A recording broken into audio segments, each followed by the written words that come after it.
Hebdo africain, notre rendez-vous hebdomadaire en partenariat avec le Timbuktu Institute. Chaque mercredi, nous recevons des experts sur les questions stratégiques pour le continent africain. Magal de Touba, entre ferveur et spiritualité, c'est ce dont nous allons parler aujourd'hui. Et pour cela, nous sommes en direct avec Dr Bakary Samb, directeur régional du Timbuktu Institute. Bonjour et merci d'être avec nous. Bonjour et merci de votre invitation.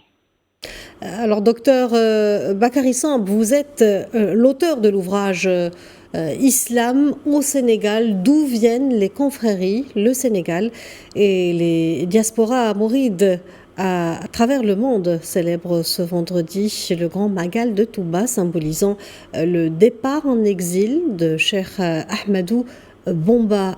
Quel est le sens d'une telle célébration dans la vie religieuse et spirituelle au Sénégal?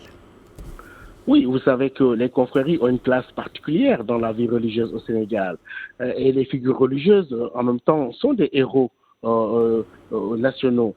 Et Cheikh Ahmadou Bamba est une figure très très importante du début du siècle au Sénégal, avec sa forme de résistance culturelle face à la pénétration coloniale, en opposant au projet d'assimilation de politique de l'indigène, un véritable projet basé sur le religieux, le soufisme et le mouridisme. En ce sens-là, son départ en exil est considéré comme un moment fondamental dans cette grande geste de l'islam sénégalais du début du XXe siècle, et inaugure aussi quelque chose qui montre que l'islam soufi a été là aux avant-postes de cette résistance culturelle pendant un moment critique de l'histoire du pays. Donc Cheikh Ahmadou Bamba aujourd'hui est célébré non seulement au Sénégal, mais aussi dans les daïras mourides de la diaspora en Europe, aux États-Unis, où il y a même un Bamba Day qui est célébré à New York. Très bien, mais docteur Samb, vu l'ampleur croissante de cet événement et surtout l'élan sans commune mesure de vulgarisation à l'international de l'enseignement de Cheikh Ahmadou Bamba, pouvez-vous revenir sur ce que symbolise cette grande figure religieuse de l'islam? Oui, Cheikh Ahmadou Bamba, comme je l'ai dit, est perçu comme une des figures de la résistance contre la pénétration coloniale dans sa dimension culturelle. Au-delà de ça, c'est quelqu'un qui a produit des ouvrages avec une forme d'éducation spirituelle basée sur le soufisme, mais aussi qui a formé des disciples, qui a ouvert un champ très vaste de réflexion sur l'adéquation entre la pratique religieuse, l'activité économique.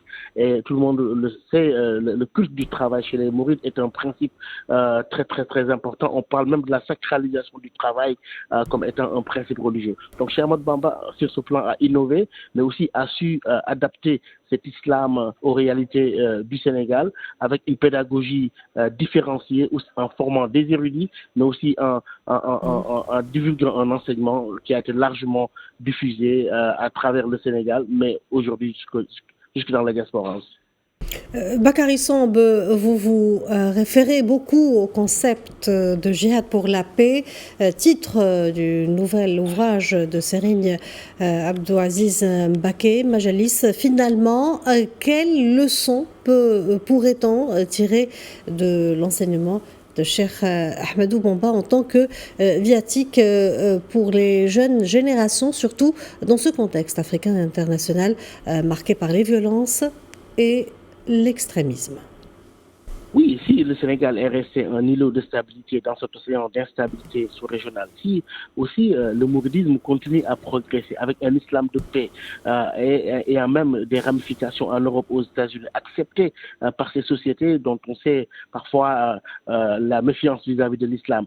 Si aujourd'hui on a un islam de paix diffusé à travers des enseignements que Abdelaziz Mbacké Majalis divulgue dans ce nouvel ouvrage, mais aussi à travers les expositions expositions qu'il organise à travers le monde pour diffuser cet enseignement-là. Je pense qu'on doit cela à Cheikh Ahmadou Bamba, entre autres, et qui a joué un rôle fondamental dans cette spécificité de l'islam sénégalais, un islam de paix, de tolérance, qui pourrait servir quand même de modèle, en tout cas de contre-modèle par rapport à ce qu'on nous montre aujourd'hui en termes de radicalité, en termes de violence, alors que lui, son djihad, c'était véritablement dans le sens d'un effort positif, constructif au service de la communauté, loin de l'idée de violence, de guerre et de haine que propagent certaines idéologies.